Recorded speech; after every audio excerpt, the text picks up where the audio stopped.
여러분, 거대한 옛날 지도를 하나 딱 발견했다고 한번 상상해 보시죠? 네, 흙먼지가 막 잔뜩 묻은 아주 오래된 양피지 같은 거요? 그렇죠. 그거를 이제 조심스럽게 쫙 펼쳤는데 거기에 무슨 대륙이나 바다 아니면 산맥 이런 게 그려져 있는 게 아닙니다. 지도가 아닌가요, 그럼? 오직 사람들의 이름, 그 수백 명의 낯선 이름들만이 빼곡하게 적혀 있는 거죠. 아, 생각만 해도 좀 어지러운데요? 그러니까 우리가 보통 고대 문헌을 읽을 때 가장 먼저 좀 건너뛰고 싶어지는 부분이 바로 이런 족보잖아요. 맞아요. 누가 누구를 낳고 또 그가 누구를 낳고. 네네. 계속 읽다 보면 마치 그 고대 전화번호를 정독하는 것처럼 막 머리가 지끈거립니다.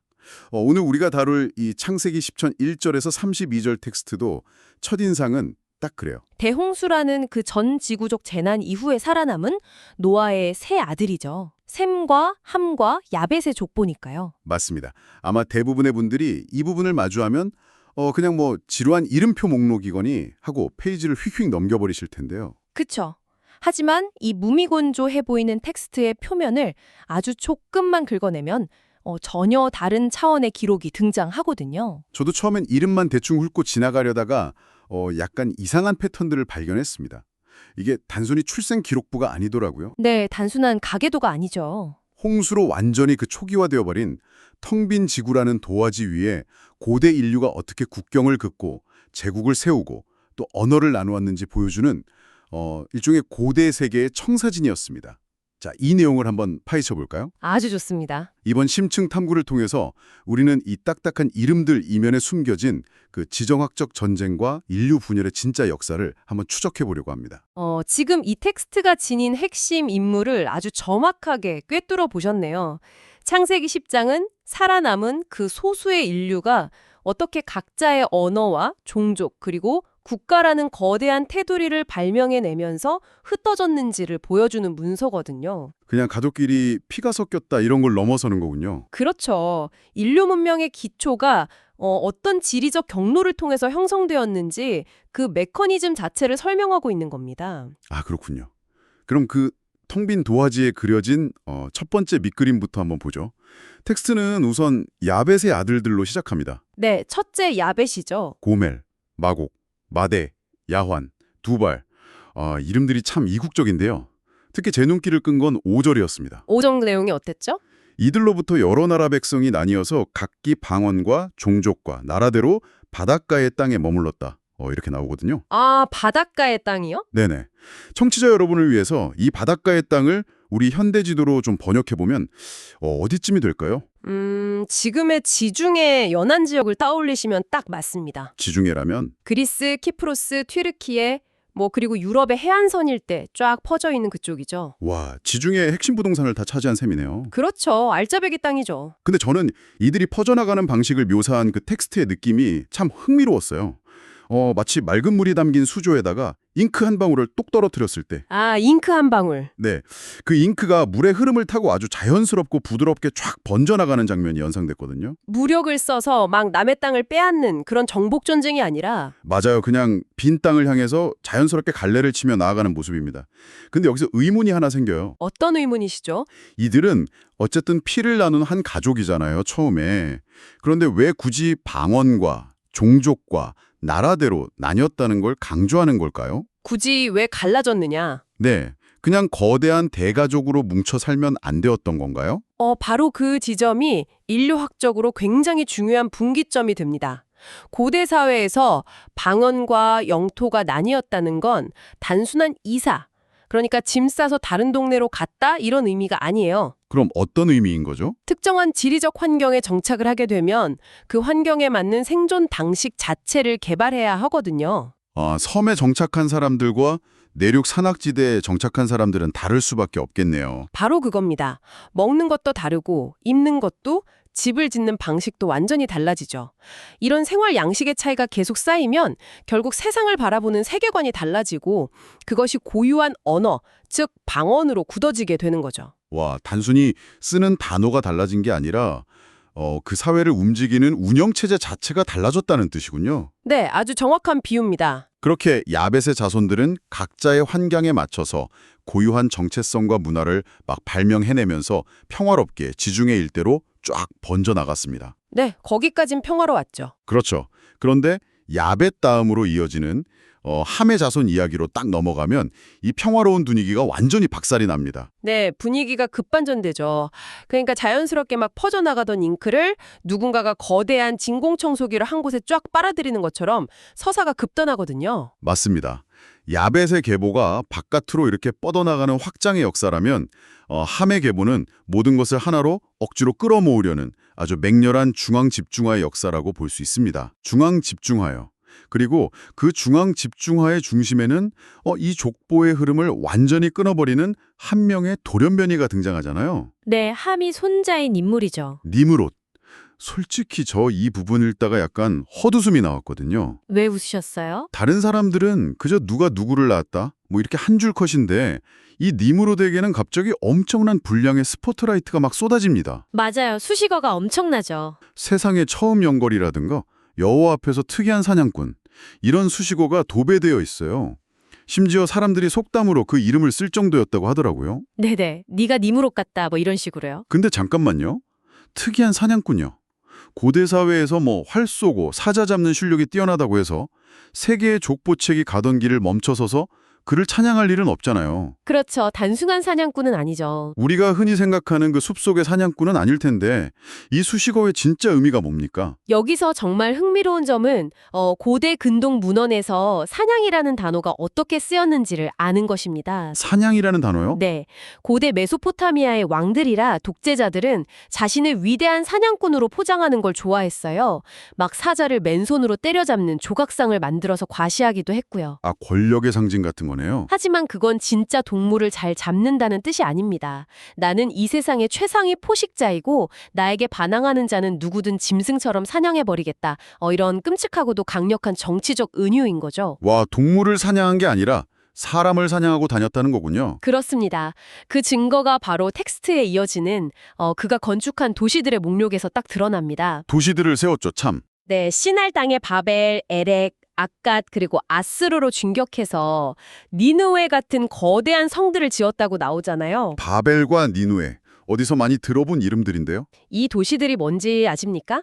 훗날 전 세계를 짓밟고 피로 물들이는 고대 바빌로니아 제국과 아스루 제국의 심장부 수도들입니다. 아, 세상에. 자연스럽게 흩어져 살아가던 인류 역사상 최초로 무력을 사용해서 권력을 한 곳으로 모으고 거대한 성벽을 쌓아서 사람들을 가두고 통제하는 거대한 제국주의라는 시스템을 발명해낸 인물이 바로 니무롯인 겁니다. 와.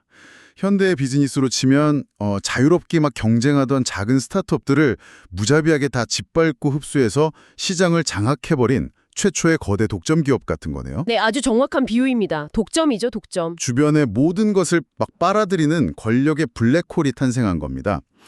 이렇게 최초의 독재자가 폭주하는 동안 함의 다른 자손들에게서도 심상치 않은 이름들이 속출하는데요.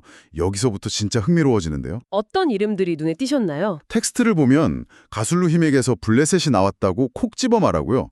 여부스, 아모리 족속이 등장합니다. 네, 전부 나중에 큰 역할을 하는 민족들이죠. 심지어 그 가나안 족속의 지경을 설명할 때는 시돈에서 그라를 지나 가사, 그리고 소돔과 고모라까지 이어지는 아주 디테일한 국경선의 좌표를 딱 찍어줍니다. 맞아요. 굉장히 구체적이에요, 이 부분은. 왜 다른 족속들은 대충 뭐 바닷가 땅에 머물렀다 이렇게 뭉뚱그리면서 유독 이 가나안 족속의 영토만 이렇게 GPS 좌표를 찍듯이 집착적으로 묘사한 걸까요? 그 이유는 그 영토가 고대 세계에서 가장 위험하고 중요한 일종의 지정학적 화약고였기 때문입니다. 화약고요. 방금 언급된 가나안의 지경, 즉 팔레스타인 일대는 남쪽의 거대 제국 이집트와 북쪽의 메소포타미아 제국들을 연결하는 유일한 육상 통로였거든요. 아, 육상 통로? 네, 무역을 하든 전쟁을 하든 무조건 거기를 지나가야 하는 길목인 거죠. 아, 지정학적인 완전 급소라는 거군요. 네,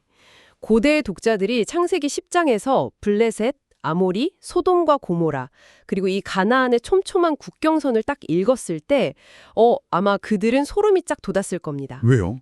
이 영토 안에서 훗날 수천 년 동안 벌어질 그 끔찍한 영토 분쟁, 정복 전쟁, 도덕적 타락과 멸망의 역사를 그 독자들은 이미 다 알고 있었으니까요. 아, 듣고 보니 이 족보 전체가 단순한 과거의 기록이 아니라 엄청 거대하고 피비린내 나는 역사 서사시의 프리퀄처럼 읽힙니다. 프리퀄 좋네요. 네, 모든 전쟁의 지뢰가 어디에 매설되었는지 그 좌표를 미리 다 보여주는 거네요. 자, 이렇게 영토와 권력을 향한 아주 팽팽한 긴장감이 만들어진 가운데 이 모든 이야기의 축이자 가장 중요한 세 번째 기동, 셈의 계보로 넘어갑니다. 네, 마지막 셈이죠. 엘람, 아수르, 아르박삿을 거쳐서 에벨이라는 인물에 도착을 하는데요. 에벨이 두 아들을 낳는데 그 첫째 아들 이름이 벨렉입니다. 네, 벨렉. 그런데 이 벨렉이라는 이름 옆에 아주 미스테리한 주석이 달려 있어요. 그때의 세상이 나뉘었으며. 네, 아주 유명한 구절이죠. 네. 사실 이 구절 때문에 인터넷을 좀 찾아보면 온갖 추측이 막 난무합니다. 초대륙 판게아가 쪼개지는 그 지지력적인 대륙 이동설을 뜻한다는 분들도 있더라고요. 아, 지각 변동이 일어났다. 네, 정말로 족보를 막 읊다가 갑자기 대륙이 반으로 쫙 갈라지는 지진표 같은 기록이 튀어나온 건가요? 상상력을 아주 자극하는 흥미로운 가설이긴 한데 텍스트가 쓰여진 방식이나 고대인들의 세계관과는 완전히 동떨어진 해석입니다. 아, 지질학적 분열은 아니군요. 히브리어로 벨렉이라는 단어 자체가 나님 혹은 분열을 의미하는 건 맞아요. 하지만 이 창세기 10장 전체를 관통하는 핵심 주제가 무엇인지 한번 기억해 보시죠. 핵심 주제요. 각기 종족과 방언과 나라대로 흩어졌다. 이거 말씀이신가요? 맞습니다. 이것을 더 큰 그림과 연결해 보면 맥락이 아주 명확해집니다. 앞서 함의 자손 중 니므롯이 무엇을 했습니까? 아, 사람들을 흩어지지 못하게 막고 권력을 한 곳으로 뭉쳤죠. 바벨 같은 거대 도시를 세워서. 그렇죠. 인간 스스로 하나가 되어서 제국을 만들려 했던 아주 물리적이고 정치적인 시도였죠. 그런 맥락에서 벨렉의 때 세상이 나뉘었다는 것은 물리적인 땅이 쪼개진 것이 아닙니다. 그럼 뭐죠? 한데 뭉치려 했던 인류의 언어와 문화가 아주 치명적으로 분열되어 버린 거대한 인류학적 사건을 말하는 거죠. 즉, 우리가 아주 잘 아는 바벨탑 사건과 같은 어떤 문화적 대충돌과 강제적인 흩어짐을 가리킨다고 보는 것이 훨씬 설득력이 있습니다. 아, 그러니까 물리적 지진이 아니라 엄청난 문화적 지진이 일어났다는 뜻이군요. 네, 맞아요. 니므롯이 억지로 쌓아 올렸던 그 중앙 집권적인 제국주의 시스템이 모종의 이유로 완전히 산산조각 나면서 사람들이 소통 불능의 상태에 빠져 전 세계로 강제 이주를 하게 된 거군요. 네, 소통이 안 되니까 흩어질 수밖에 없었겠죠. 에벨이 자기 아들 이름을 아예 대놓고 분열이라고 지을 수밖에 없을 만큼 그 시대 사람들이 느꼈던 사회적 단절과 혼란의 그 충격파가 어마어마했다는 게 막 느껴집니다. 거대하고 트라우마적인 문화적 분열의 이정표가 막 화석처럼 딱 박혀있는 셈이죠. 와, 그래서 이 모든 게 무슨 의미가 있을까요? 처음에 저희가 전화번호부 같다고 불평했던 이 지루한 족보가 마지막 32절에서 이렇게 웅장한 결론을 내립니다. 32절이요. 이들은 노아 자손의 족속들이요 그 세계와 나라대로라. 홍수 후에 이들에게서 땅의 열국 백성이 나뉘었더라. 우리가 오늘 추적한 내용들을 되짚어보면 이건 정말 엄청난 기록이거든요. 맞습니다. 지중해 연안을 개척하면서 각자의 세계관을 담은 언어를 만들어낸 야벳의 자손들. 인류 최초로 중앙 집권적 제국을 세우고 타인을 억압하기 시작한 함의 자손 니므롯. 그리고 훗날에 그 화약고를 예고했던 가나안의 국경선들. 마지막으로 세상이 쪼개지는 언어와 문화의 거대한 분열을 자신의 이름으로 딱 증명해낸 셈의 후손 벨렉까지. 네, 이 고대의 청사진이 오늘날 우리에게 던지는 시사점은 매우 무겁습니다. 우리는 지금 21세기를 살아가면서 전 세계에 그어진 수백 개의 국경선, 그리고 수천 개의 언어, 서로를 이해하지 못해서 발생하는 그 끝없는 지정학적 갈등을 매일 뉴스로 목격하잖아요. 네, 매일같이 싸우죠. 니므롯의 제국주의적 욕망은 오늘날에도 여전히 강대국들의 패권 다툼으로 살아 숨쉬고 있고요. 가나안 영토 주변의 그 팽팽한 긴장감은 수천 년이 지난 지금도 현재 진행형이죠. 아, 듣고 보니 정말 그러네요. 또 벨렉의 시대에 일어났던 소통의 단절은 지금도 여러 사회의 분열로 고스란히 이어지고 있습니다.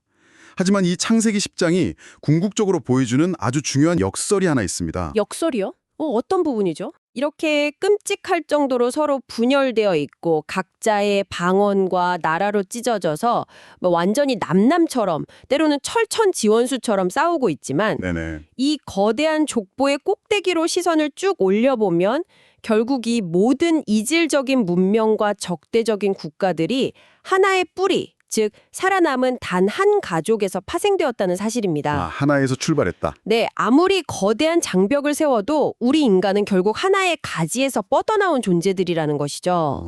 온 세상을 찢어놓은 그 분열의 역사를 기록한 문서가 역설적으로 우리가 근본적으로 하나로 연결되어 있다는 사실을 완벽하게 증명하는 문서이기도 하네요. 네, 그게 바로 이 텍스트의 진짜 묘미입니다. 네.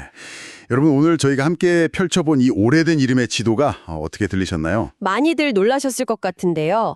마지막으로 청취자 여러분의 일상을 좀 흔들어 볼 만한 질문을 하나 던지고 싶습니다.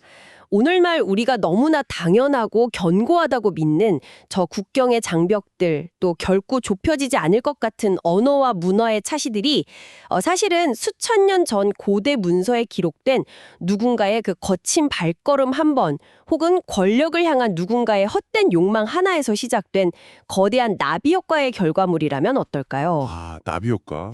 지금 여러분이 속한 사회와 문화, 또 여러분이 무심코 사용하는 이 언어는 오늘 우리가 살펴보았던 이 거대하고 오래된 지도 위에서 어느 갈래를 타고 뻗어나온 가지일까요? 참 많은 생각을 하게 만드는 질문이네요.